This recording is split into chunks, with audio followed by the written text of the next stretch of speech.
السلام علیکم ورحمۃ اللہ وبرکاتہ۔ الحمد للہ رب العالمین والعاقبۃ للمتقین والصلاة والسلام علی سید الانبیاء والمرسلین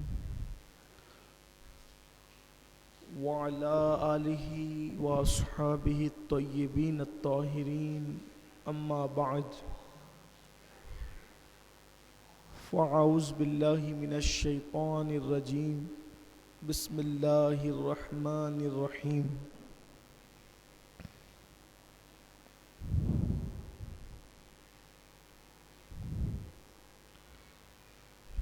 یا ایہا الذین آمنوا اتقوا اللہ حق تقاتہ ولا تموتن الا وانتم مسلمون، صدق اللہ العظیم۔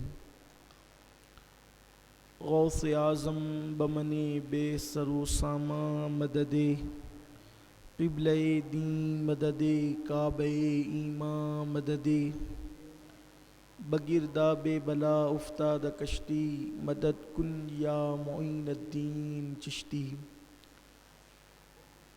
سب لوگ میرے ساتھ عقیدت و محبت میں مل کر پڑھیں، الصلاۃ والسلام علیک یا رسول اللہ، الصلاۃ والسلام علیک یا نبی اللہ، الصلاۃ والسلام علیک یا حبیب اللہ، وعلی آلک واصحابک یا نور اللہ، صلی اللہ تعالی علیہ وسلم۔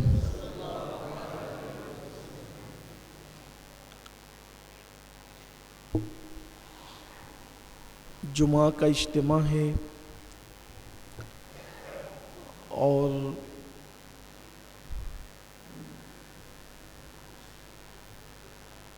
اسلامی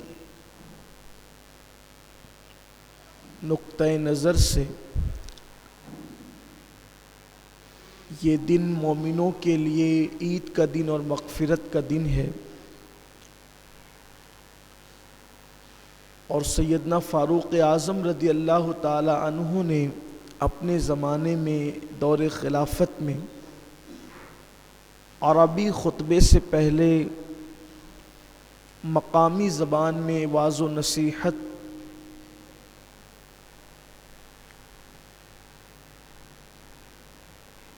کی بنیاد رکھی کہ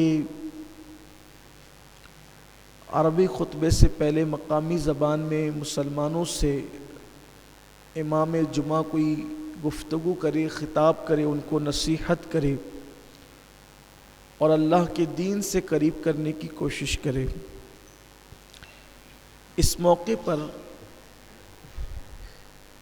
مجھے اللہ کے رسول صلی اللہ علیہ وآلہ وسلم کی وہ حدیث کریمہ یاد آ رہی ہے جو آقا کریم صلی اللہ علیہ وآلہ وسلم نے اپنے عظیم صحابی حضرت سیدنا ابو ہریرہ رضی اللہ تعالی عنہ کو مخاطب کر کے ان کو نصیحت فرمائی تھی۔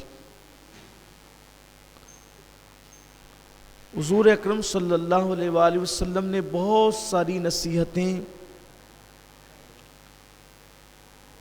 مختلف مواقع پر الگ الگ صحابہ کو کی تھی۔ یہ جو حدیث میں پیش کرنے جا رہا ہوں یہ خاص سیدنا ابو ہریرہ رضی اللہ تعالیٰ عنہ کو مخاطب کر کے میرے آقا صلی اللہ علیہ وسلم نے فرمائی تھی۔ اللہ کے حبیب صلی اللہ علیہ وآلہ وسلم نے حضرت ابو ہریرہ رضی اللہ تعالیٰ سے فرمایا، اے ابو ہریرہ، تم کبھی نماز جمعہ کو اور غسل جمعہ کو ترک مت کرنا۔ اپنی پوری زندگی میں چاہے جو ہو جائے کوشش کرنا کہ تم سے کبھی جمعہ کی نماز اور جمعہ کا غسل یہ ترک نہ ہو، بلکہ اللہ کے رسول صلی اللہ علیہ وآلہ وسلم نے یہاں تک فرمایا کہ بلا وجہ صرف سستی اور کاہلی کی وجہ سے اگر کوئی جمعہ کی نماز چھوڑ دیتا ہے، نماز جمعہ ترک کر دیتا ہے، تو گویا کہ وہ اپنے گلے سے اسلام کا پٹا اتار کر پھینک دیتا ہے۔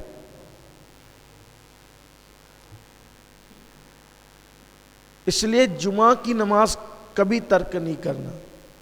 آج کل دیکھنے میں یہ آ رہا ہے کہ چھوٹی چھوٹی بیماریوں کی وجہ سے بھی لوگ نماز جمعہ چھوڑ دیتے ہیں۔ میں تو بیمار ہوں، بیمار کے لیے نماز نہیں ہے۔ اول تو نماز مرے دم تک ہے۔ اگر ہم کھڑے ہو کر نماز نہیں پڑھ سکتے تو بیٹھ کے پڑھیں، بیٹھ کے نہیں پڑھ سکتے تو لیٹ کر پڑھیں۔ لیٹ کر بھی اگر ہمیں پڑھنے میں کوئی دقت ہے تو یہ جو آنکھ کی پلکیں ہیں اس کے اشارے سے پڑھیں۔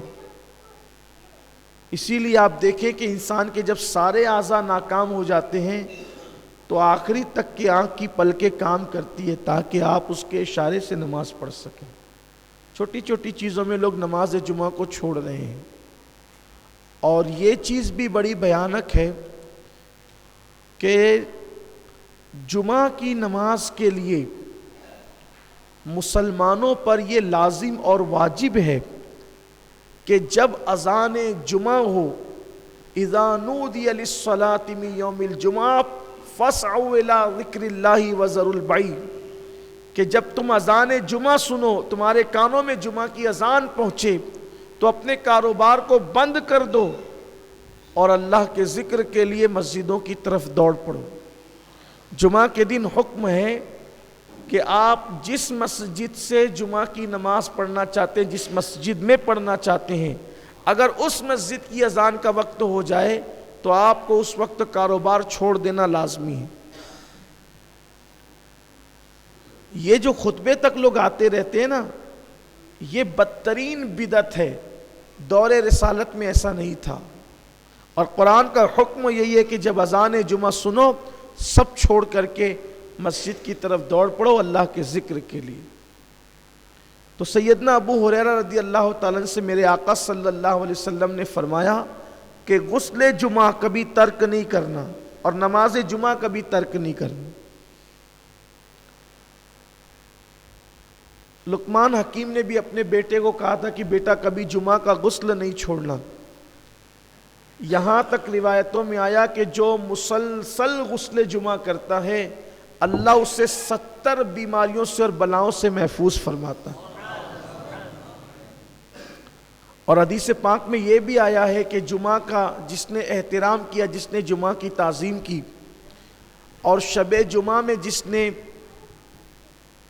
سنت مصطفیٰ کے مطابق وظیفہ زوجیت ادا کیا اور پھر اس نے غسل کیا اور خوشبو لگا کر وہ مسجد کی طرف چلا، تو ہر قطرے کے بدلے میں اللہ تعالیٰ اسے 1 سال کی عبادت کا ثواب عطا فرماتا ہے۔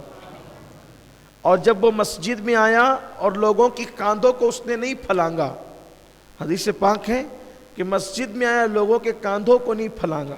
لوگوں کے کاندھوں کو نہیں پھلانگے کا مطلب یہ ہے کہ لوگ بعد میں آتے ہیں اور آگے آگے گھسنے کی کوشش کرتے ہیں، یہ بھی منع کیا گیا ہے۔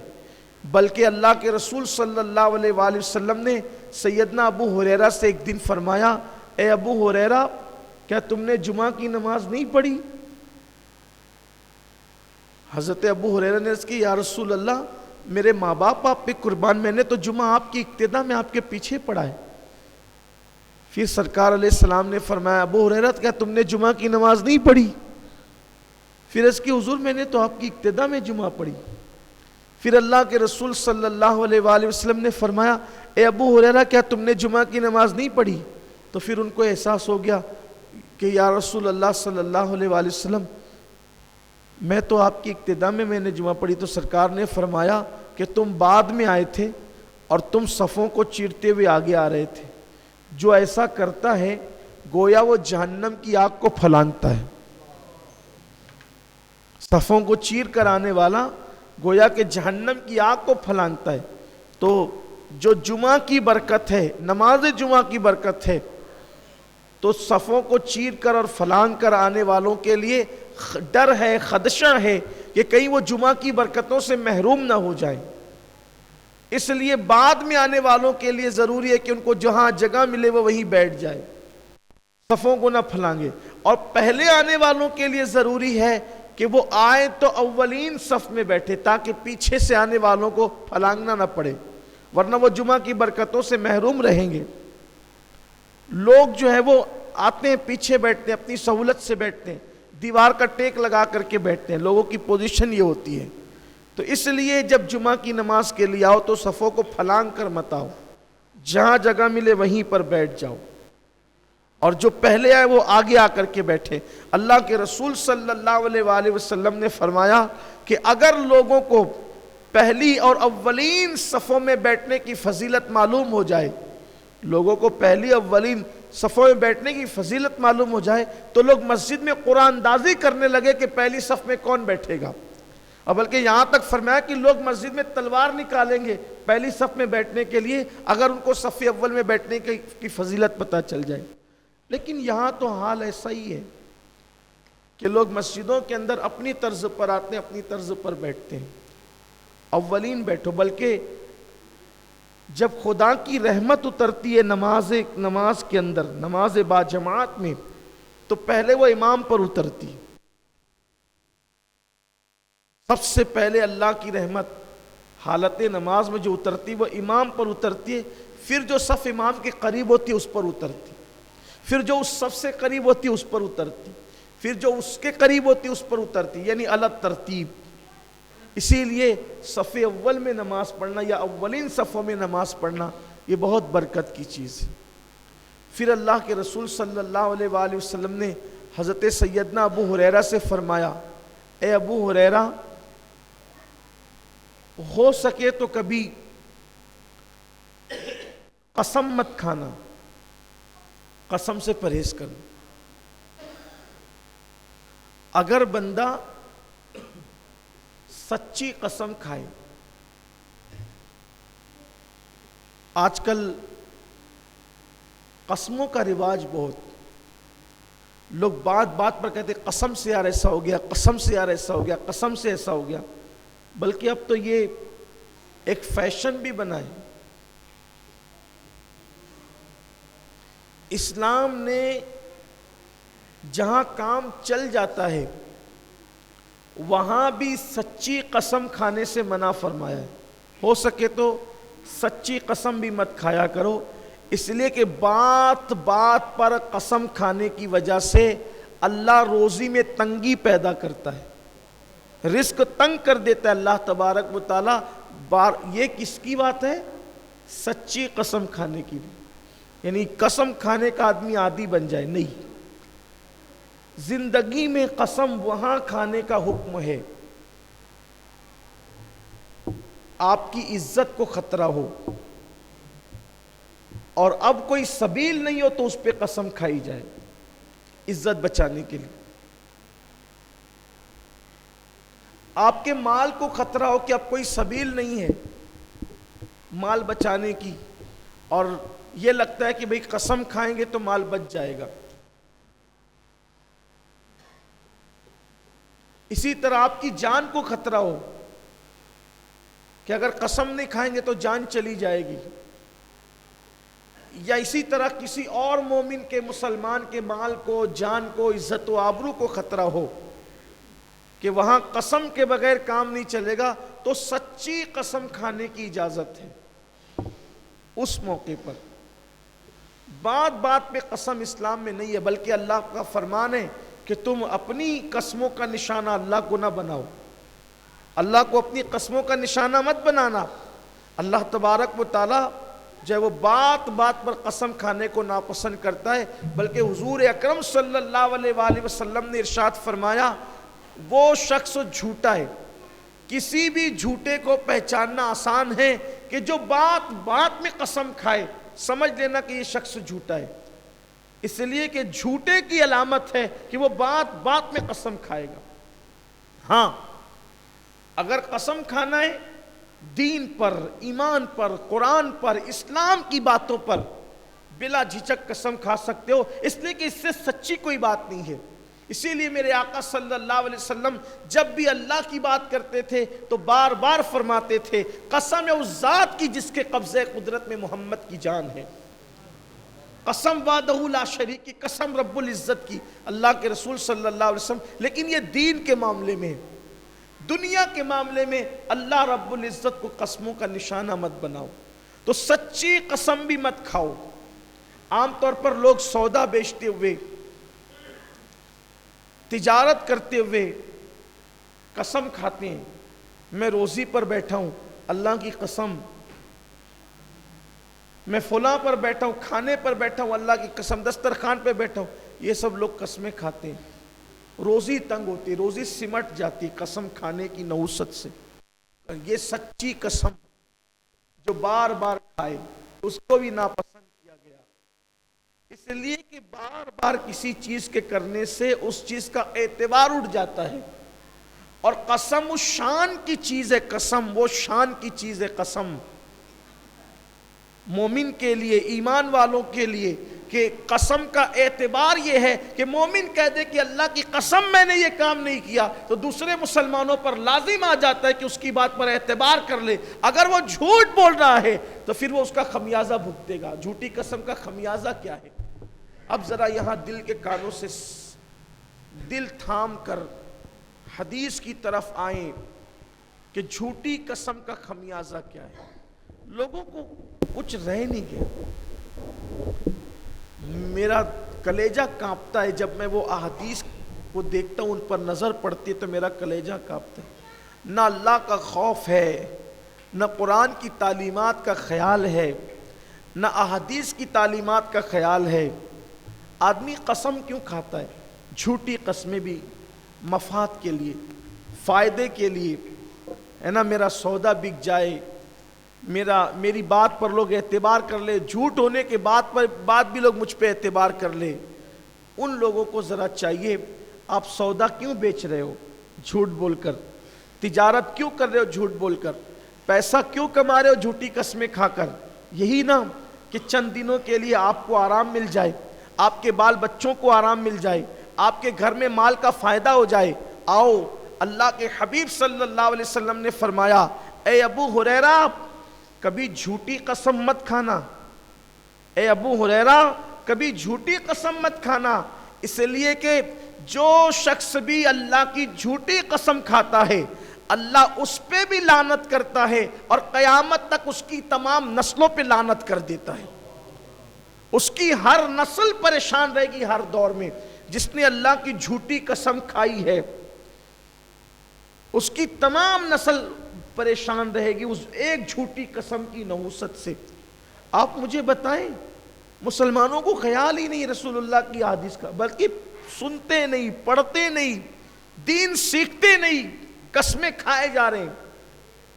یہ جو لوگ کہتے ہیں نا کہ یار ہم بہت کما رہے ہیں پھر بھی پریشان ہیں، ہم بہت محنت کر رہے ہیں پھر بھی پریشان ہیں، تو باپ داداؤں میں اوپر کوئی ایک جھوٹی قسم کھا لے تو اس کی پوری نسل پر اللہ لعنت کرے، پوری نسل پر۔ تو جہاں پر کوئی احساس ہی نہ ہو، خیال ہی نہ ہو، ہاں مگر یہ کہ جو توبہ کر لے، اس لیے کہ توبہ کی برکت سے ہر گناہ معاف ہو جاتا ہے۔ بلکہ جھوٹی قسم کھانے والوں پر اللہ اتنا ناراض ہے کہ ایک دن اللہ نے حضرت موسیٰ علیہ السلام کو مخاطب کر کے فرمایا، حالانکہ نبی ایسا کام نہیں کرتا، لیکن اپنے محبوبوں کو مخاطب کر کے دوسروں کو پیغام دینا مقصود ہوتا ہے، دوسروں کو آگاہ کرنا مقصود ہوتا ہے۔ ایک دن اللہ نے کہا، اے موسیٰ کبھی میرے نام کی جھوٹی قسم مت کھانا، اگر تو نے بھی میری جھوٹی قسم کھائی تو میں تیری زبان کو جلا کے راکھ کر دوں گا۔ یہ نبی سے تیور ہے، حالانکہ نہ نبی کبھی جھوٹ بولتا ہے، نہ کبھی نبی جھوٹی قسم کھاتا ہے، نبی سے یہ چیزیں محال ہے، ایسا ہوتا نہیں ہے، لیکن محبوب کو مخاطب کر کے دوسروں کو پیغام دینا ہے کہ دیکھو جب انبیاء کے لیے اتنا سخت تیور ہے تو تمہارا انجام کیا ہوگا۔ اس لیے اپنی زندگی میں کبھی جھوٹی قسم، حضرت سیدنا ابو ہریرہ سے فرمایا جھوٹی قسم نہ کھانا۔ پھر اس کے بعد کہا اگر قسم کھاؤ تو پھر اس قسم کو نبھاؤ، اگر قسم کھا لی ہے تو اس قسم کو نبھانا آپ پر واجب ہو گیا ہے۔ جس سے مثال کے طور پہ اللہ نہ کرے آپ کی زبان سے نکل گیا کہ اللہ کی قسم میں یہ کام نہیں کروں گا، تو اس کے بعد پھر وہ قسم آپ کو نبھانی پڑے گی، آپ وہ کام نہیں کر سکتے۔ اگر آپ نے وہ کام کیا تو قسم ٹوٹ جائے گی، اب قسم توڑو گے تو گنہگار بھی ہوں گے، پھر قسم کے توڑنے کا کفارہ ہے۔ قسم کے توڑنے کا اگر ٹوٹ گئی قسم تو پھر اس کا جرمانہ یہ ہے کہ 10 مسکینوں کو 2 ٹائم کا کھانا پیٹ بھر کھلانا پڑے گا۔ جو 10 غریب ہیں ان کو 2 وقت کا کھانا پیٹ بھر کھلانا ہے۔ یہ نہیں کر سکتے تو ایک لباس، ایک ڈریس جو ہے کسی غریب کو دینا پڑے گا، اور وہ بھی نہیں کر سکتے تو 3 دن مسلسل آپ کو روزہ رکھنا ہے۔ یہ قسم کا کفارہ ہے۔ آپ مجھے بتائیں، میں یہاں یہ عنوان لے کر اس لیے بیٹھا ہوں کہ جلدی سے یہ عنوان ہم لوگ چھیڑتے نہیں ہیں، لیکن قوم اب اس کی طرف جا رہی ہے، ڈوب گئی ہے۔ گھر کے چھوٹے چھوٹے جھگڑوں میں لوگ قسم کھاتے ہیں، بلکہ اگر 100 روپے کی چپل نہیں بک رہی ہے نا تو اس کو بیچنے کے لیے لوگ قسم کھاتے ہیں۔ 100 روپے کے لیے چپل تو 100 روپے کی بیچ رہا ہے، اس میں کمانا اس نے کتنا ہے، 10-20 روپیہ کمانا، اس کے لیے بھی وہ قسم کھاتا ہے۔ یعنی سوچیں آپ، آج جو پوری دنیا کے اندر یہ ہنگامہ ہو رہا ہے نا کہ مسلمان ذلیل ہو رہا ہے، مسلمان رسوا ہو رہا ہے، مسلمان تنگ دست ہو رہا ہے، مسلمان تباہ ہو رہا ہے، مسلمان برباد ہو رہا ہے، وہ مسلمانوں کے کرتوت تو دیکھو ذرا، یہ وہ 10-20 روپے کے لیے، بلکہ وہ تو چپل کی بات ہے، سبزی فروش بھی سبزی بیچتے وقت قسم کھاتا ہے۔ اب سبزی میں اس نے منافع کمانا کتنا ہے کہ 10 روپے کا تو اس کا سودا بک رہا ہے، اس میں اس نے کمانا کتنا ہے، اس کے لیے بھی وہ اللہ کی قسم کھا رہا ہے۔ جبکہ قسم کے لیے اینڈ یہ ہے، یا جان کو خطرہ ہو، یا مال کو خطرہ ہو، یا عزت و آبرو کو خطرہ ہو، اس وقت قسم کھانے کا، وہ بھی سچی قسم کھانے کا حکم ہے۔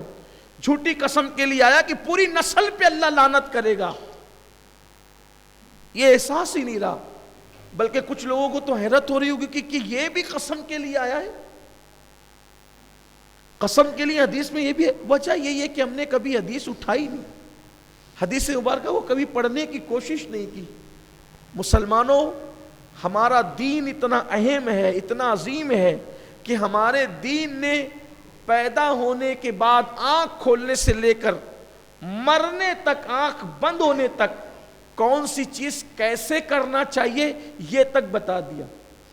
یعنی پوری زندگی میں کوئی کام ایسا نہیں ہے کہ جو حضور اکرم صلی اللہ علیہ وسلم نے ہمیں سکھایا نہ ہو، بلکہ جب بچہ پیدا ہو کر آنکھ کھولتا ہے تو اسلام قانون لا کر کے بتا رہا ہے، اسلام قانون بیان کرتا ہے کہ بچے کی آنکھ کھلے، وہ پیدا ہو جائے، اس کے کان میں پہلے اذان پڑھو۔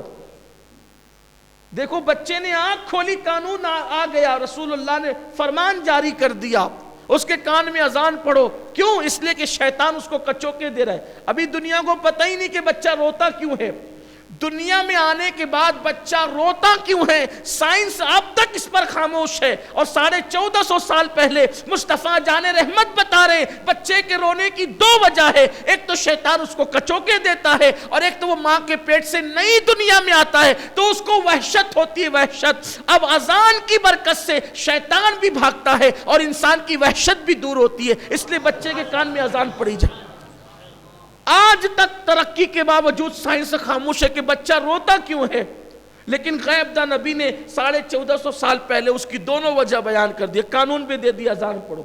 اس لیے کہ اذان کی برکت سے حدیث پاک میں آتا ہے جب اذان کے کلمات پڑھے جاتے تو شیطان بھاگ جاتا ہے، اور جو کچوکے دے رہا تھا وہ بھاگ گیا، اور اذان کی برکت سے وحشت بھی دور ہوتی ہے، گھبراہٹ بھی دور ہوتی ہے۔ حضرت آدم علیہ السلام جب زمین پر آئے تھے تو اندھیرا دیکھ کر کے وحشت ہو رہی تھی، جو کہ جنت میں اندھیرا نہیں ہے، اجالا ہی اجالا ہے، یہاں وحشت ہو رہی تھی تو جبریل علیہ السلام نے اذان پڑھی، اللہ نے وحشت دور کر دی۔ اذان کی برکت سے وحشت دور ہوتی، اسی لیے کبھی اگر آپ کو بھی گھبراہٹ ہو تو اذان کے کلمات پڑھا کرو۔ اذان صرف وہ نہیں ہے جو مؤذن کان میں انگلیاں ڈال کر کے پڑھتا اللہ اکبر، یہ صرف لائے میں پڑھنے کا نام اذان نہیں ہے۔ اگر آپ کو وحشت ہو رہی تو آپ بھی اذان کے کلمات دہرا سکتے ہیں، اللہ اپنے دل میں زبان پہ ہلکے اللہ اکبر، اشہد ان لا الہ الا اللہ، اشہد ان لا الہ الا اللہ، اس کی برکت سے بھی آپ کی وحشت دور ہو جائے۔ اب آپ دیکھیں، میں یہ کہہ رہا تھا کہ پیدا ہونے سے لے کے آنکھ کھولنے سے لے کے آنکھ بند کرنے تک حضور نے پورا قانون دیا۔ دیکھا آپ نے، پیدا ہوا بچہ تو کان میں اذان دو، اور پھر قانون دیا جب کوئی مر جائے، توجہ کریں، کسی مذہب میں یہ قانون نہیں ملے گا، یہ تعلیم نہیں ملے، جب کوئی مر جائے تو اس کی آنکھیں بند کر دو۔ آنکھ کھلنے سے قانون شروع ہوا، آنکھ بند کرنے کی بھی بات ہو رہی ہے، آنکھ بند کر دو اور آنکھ بند کرتے ہوئے پڑھو بسم اللہ وعلی ملت رسول اللہ صلی اللہ علیہ وسلم، دعا بھی عطا فرماتے۔ یعنی کہیں پر ہمیں تشنا قانون نہیں چھوڑا گیا، لیکن یہ اپنی کم نصیبی ہے کہ ہم نے دین پڑھا نہیں، دین نہیں پڑھا اسی لیے سب کچھ ہو رہا ہے، دین نہیں پڑھا اسی لیے سب کچھ ہو رہا ہے۔ دین پڑھیے، دین کے قریب آئیے۔ ہر مسلمان پر کم سے کم اتنا علم حاصل کرنا فرض ہے جو اس کے لیے زندگی کے ضروریات میں شامل ہے۔ یعنی کون سا علم فرض ہے؟ طہارت کیسے کی جائے، وضو ہے، غسل ہے، نماز ہے، روزہ ہے، حج ہے، زکوٰۃ ہے، تجارت کے کاروبار کے مسائل ہیں، مسجد میں آنے جانے کے مسائل ہیں، یہ سب چیزیں سیکھنا ہم پہ فرض ہے۔ اگر نہ سیکھیں گے اتنا علم، جتنا علم انسان کی زندگی کے لیے ضروری قرار دیا گیا ہے، تو میرے آقا صلی اللہ علیہ وآلہ وسلم فرماتے ہیں ایسا شخص حساب کتاب کے بغیر جہنم میں جائے گا جس شخص نے فرض علم حاصل نہیں کیا۔ اس لیے کہ آپ کہیں گے میں نے تو نماز پڑھی، نماز سیکھے بغیر پڑھی، نماز ہوئی ہی نہیں، تو آپ کہیں نہیں بھی اللہ قبول کرنے والا ہے، اللہ تو قبول کرتا ہے، مجھے تو آتی نہیں، معلوم نہیں تھا تو کیا کروں؟ معلوم ہونا کوئی، نہ معلوم ہونا کوئی عذر نہیں ہے، نہ معلوم ہونا کوئی عذر نہیں، تم نے سیکھا کیوں نہیں؟ بلکہ لوگ تو یہ کہتے ہیں یار علم والوں سے غلطی ہو تو ان کو ڈبل گناہ ملتا ہے، بغیر علم والوں سے تو ان کو کوئی گناہ نہیں ملتا یا ایک گناہ ملتا ہے۔ یہ غلط ہے، یہ آپ کی من گڑت ہے، یہ بھی نہ علم ہونے کی وجہ سے۔ علم والے سے اگر غلطی ہو تو اس کو ایک گناہ ملے گا کیونکہ اس نے علم سیکھا ہے، عمل نہ کرنے کا ایک گناہ اس کو ہے۔ لیکن جس نے علم نہیں سیکھا اور اس نے غلطی کی تو اس شخص کو دو گناہ ملیں گے، ایک علم نہ سیکھنے کا گناہ، ایک عمل نہ کرنے کا گناہ، اس کے لیے دو گناہ ہے۔ اس لیے علم کی طرف آؤ۔ بالخصوص میں اپنے نوجوانوں سے گزارش کرتا ہوں کہ جب ہم کمپیوٹر سیکھنے کے لیے 6 مہینے کا وقت کمپیوٹر کے لیے دے سکتے ہیں، انگلش اسپیکنگ کے لیے 6 مہینے سال بھر کا وقت نکال سکتے ہیں، تو کیا ہم اپنی مسجد کے امام کے پاس آ کر نماز سیکھنے کے لیے 2-4 دن کا ٹائم نہیں دے سکتے؟ نماز مکمل سیکھنے کے لیے 2 دن 1-1 گھنٹہ کافی، یعنی 2 گھنٹے میں آپ پوری نماز سیکھ سکتے ہیں۔ لیکن سیکھتا کون ہے؟ نماز میں تقریباً 52 مقامات ایسے آتے ہیں پوری 2 رکعت نماز میں کہ اگر آپ جہاں بھول کر دو تو آپ پر سجدہ سہو لازم آ سکتا ہے۔ کسے پتہ ہے؟ کون کرتا ہے؟ بچپنے سے مسجد میں آ رہے لوگوں کو سر زمین پہ رکھتے دیکھا، ہم نے بھی ماتھا ٹیک دیا۔ ماتھا ٹیکنے کا نام نماز نہیں ہے، کھڑے ہو جانے کا نام نماز نہیں ہے امام کے پیچھے۔ نماز کیا ہے؟ اللہ کے رسول فرماتے ہیں صلو کما رأیتمونی اصلی، نماز ایسے پڑھو جیسے مجھے نماز پڑھتے ہوئے دیکھتے ہو۔ ہم نے نماز ہر چیز، بائک سیکھ کر چلا رہے ہیں، سائیکل سیکھ کر چلا رہے ہیں، کمپیوٹر سیکھ کر چلا رہے ہیں، کاروبار سیکھ کر رہے ہیں، اگر بغیر سیکھے کوئی چیز ہو رہی ہے وہ اللہ کی عبادت ہے جس کو نماز کہتے ہیں، روزہ کہتے ہیں، حج کہتے ہیں، زکوٰۃ کہتے ہیں۔ خدا کے لیے اپنے حال پہ رحم کریں، کم سے کم نماز تو سیکھ لیں۔ میرے آقا صلی اللہ علیہ وآلہ وسلم صحابہ کرام کو پوری عمر عبادت سکھاتے رہے، لیکن ہم نے اس کی طرف توجہ نہیں کی۔ میرے آقا صلی اللہ علیہ وسلم کے دیوانوں، ہمیں تو وضو بھی نہیں آتا، ہم کن کن چیزوں کا تذکرہ کریں؟ ہم نے ابھی یہ بھی پتہ نہیں ہے کہ عورتیں ہاتھ کیسے دھلتی ہے وضو میں، اور مرد ہاتھ کیسے دھلتے ہیں وضو میں یہ بھی پتہ نہیں. مردوں کا ہاتھ دھلنا وضو میں سنت اس طرح سے ہے کہ کلائیوں سے پانی ڈالیں گے اور کونی کی تک بہائیں گے, اور عورتوں کا وضو یہ ہے کہ کونی پر پانی ڈالے گی اور کلائیوں کی طرف بہائے گی. یہ ہے مرد اور عورتوں کے وضو میں فرق. لیکن ہم نے تو جیسے آیا ویسے کر لیا. یعنی ابھی تک مسلمان وضو بھی نہیں سیکھ سکا, اور ہم کہاں جانے کی بات کرتے ہیں, بڑی بڑی بات کرتے ہیں, ہم یہ بن گئے اور ہم وہ بن گئے اور ہم وہ بن گئے. یہ سب کیا ہے؟ پہلے مسلمان تو بنو, اللہ کے بندے تو بنو, بہت ضرورت ہے. صحابہ کرام رضوان اللہ تعالی علیہ مجمعین جب اسلام قبول کرتے تو وہ اس وقت تک دوسرے کاموں کی طرف توجہ نہیں کرتے جب تک کہ وہ دین نہیں سیکھ لیتے. سیدنا فاروق اعظم فرماتے ہیں میں نے 12.5 سال تک حضور کی بارگاہ میں بیٹھ کر صرف سورہ بقرہ شریف پڑھی ہے. کتنے سال؟ 12.5 سال. 12.5 سال میں اللہ کے رسول سے میں نے صرف ایک سورت پڑھی ہے, سورۃ البقرہ. آپ غور فرمائے حضور نے کیا سکھایا ہوگا اور انہوں نے کیا سیکھا ہوگا. آج ہمارے یہاں سیکھنے کا جذبہ نہیں ہے, حالانکہ علماء ائمہ سکھانے کے لیے تیار ہیں. ماشاءاللہ آپ کے محلے میں تو مفتی صاحب ہیں, یہ حضرت مولانا مفتی امتیاز صاحب جو ہیں یہ سند یافتہ مفتی ہے اور ہمارے ادارے کے پہلے مفتی ہیں. ماشاءاللہ آپ کو جو ہے وہ فائدہ اٹھانا چاہیے. دیکھیے اگر آج ہم دین نہیں سیکھیں گے نا تو نقصان اٹھائیں گے, کیونکہ بہت ساری چیزیں ایسی ہوتی ہیں کہ علم نہ ہونے کی وجہ سے آدمی نہیں کرنے والے کام بھی کرتا ہے, اور اگر علم ہو جائے تو ضرور انسان بچتا ہے ان چیزوں سے. جیسے ابھی آپ نے سنا کہ جھوٹی قسم کا کتنا بڑا وبال ہے. میں سمجھتا ہوں کہ کوئی مسلمان یہ سن کر اس کا ایمان نہیں کانپے گا کہ جو جھوٹی قسم کھائے اللہ اس کی پوری نسل پہ لعنت کرے, اور اللہ حضرت موسیٰ جیسے نبی سے کہے کہ اگر تم بھی جھوٹی قسم کھاؤ گے تو میں تمہاری زبان کو بھی جلا کے راکھ کر دوں گا. حالانکہ میں کہہ چکا کہ نبی کبھی جھوٹی قسم نہ کھاتا ہے نہ کھا سکتا ہے, لیکن یہ گفتگو کا تیور ہے کہ محبوب کے ذریعے سے دوسروں کو پیغام دیا جا رہا ہے. اب بتاؤ کوئی یہ جرات کرے گا؟ لیکن معلوم ہوگا تب نہ, معلوم ہی نہیں ہے. اس لیے مسلمانوں کو چاہیے کہ وہ علم دین سیکھیں. اب گفتگو سمیٹتے ہوئے عرض کروں کہ اللہ کے رسول علیہ السلام نے فرمایا حضرت ابو ہریرہ سے, اے ابو ہریرہ اگر ہو سکے تو کبھی جماعت مت چھوڑنا, نماز با جماعت مت چھوڑ. اس لیے کہ جس نے جماعت کے ساتھ نماز نہیں پڑھی, جس نے نماز با جماعت نہیں پڑھی, اس نے بھی اپنے گلے سے اسلام کا پٹا اتار کر پھینک دیا. اس کا اسلام سے کیا تعلق؟ اب یہ جماعت کے ساتھ نماز پڑھنے پر اتنا زور دیا جا رہا ہے, جو لوگ سرے سے نماز ہی نہیں پڑھتے پتہ نہیں ان بیچاروں کا انجام کیا ہو. بلکہ حدیث پاک میں تو یہاں تک آتا ہے کہ جو لوگ نماز نہیں پڑھتے, جو نماز نہیں پڑھتے, جب وہ کھانے کے لیے بیٹھتے ہیں تو ان کے لقمے ان پہ لعنت کرتے, وہ کپڑے پہنتے تو لباس ان پہ لعنت کرتا ہے, جب وہ باہر نکل کے چلتے ہیں تو باریک باریک کیڑے مکوڑے اللہ سے کہتے ہیں اللہ ہمیں طاقت دے کہ اس بدبخت کو ہم ختم کر دیں, اس کا خاتمہ کر دیں. کیڑے مکوڑے بھی نفرت کرتے ہیں چھوٹے چھوٹے اس سے جو نماز نہیں پڑھتا. حضرات صحابہ کرام کہتے تھے رسول اللہ کے ظاہری دور میں ہم مسلمان اور کافر کو ایک ہی چیز سے پہچانتے تھے, جو نماز پڑھتا ہے اس کو مسلمان سمجھتے تھے, جو نماز نہیں پڑھتا اس کو کافر سمجھتے تھے.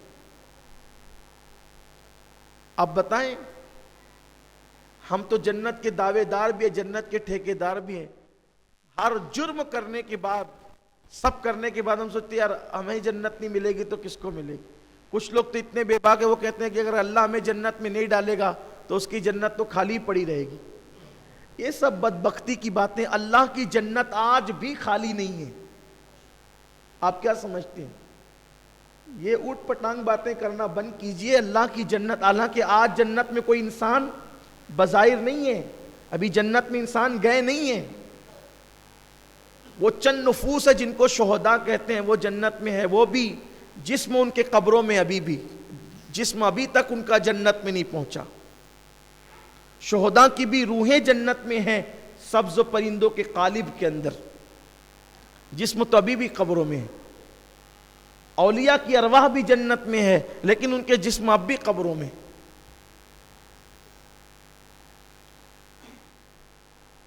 ہم یہ جو کہتے ہیں نا کہ مرنے کے بعد فلاں کو جنت مل جائے یا جنت نصیب ہو جائے، تو دنیا میں جنت کا مطلب یہ ہوتا ہے کہ اس کی قبر میں جنت کی کھڑکی کھول دی جاتی ہے، اس کو ابھی جنت میں ڈالا نہیں گیا ہے، جنت میں ابھی کوئی نہیں جائے گا. قیامت کے بعد جب حساب کتاب ہوگا تب لوگ جنت میں جائیں گے، ابھی نہیں جانا.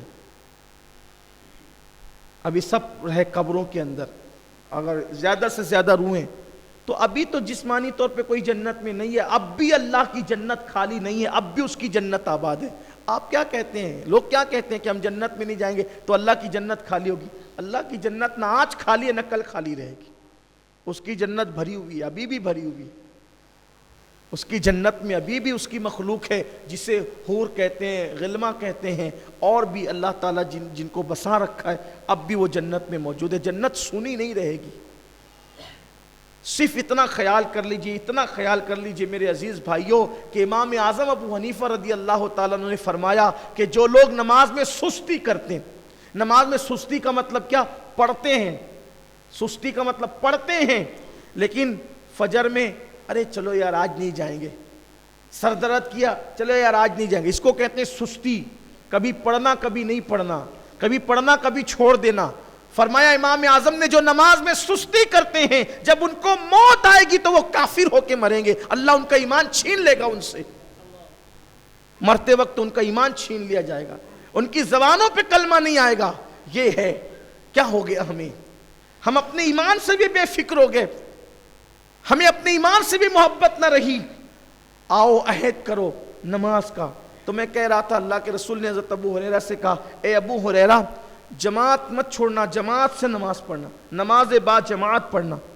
کیونکہ جس نے بلا وجہ بلا عذر شرعی جماعت چھوڑ دی اس نے اپنے گلے سے اسلام کا پٹا اتار کے پھینک دیا اور اس کا اسلام سے کوئی تعلق نہ رہا. حضور علیہ السلام جماعت سے نماز پڑھتے، حتیٰ کہ جو حضور علیہ السلام کی زندگی کے ظاہری آخری لمحات تھے، غور کریں نماز با جماعت سے کتنا پیار تھا.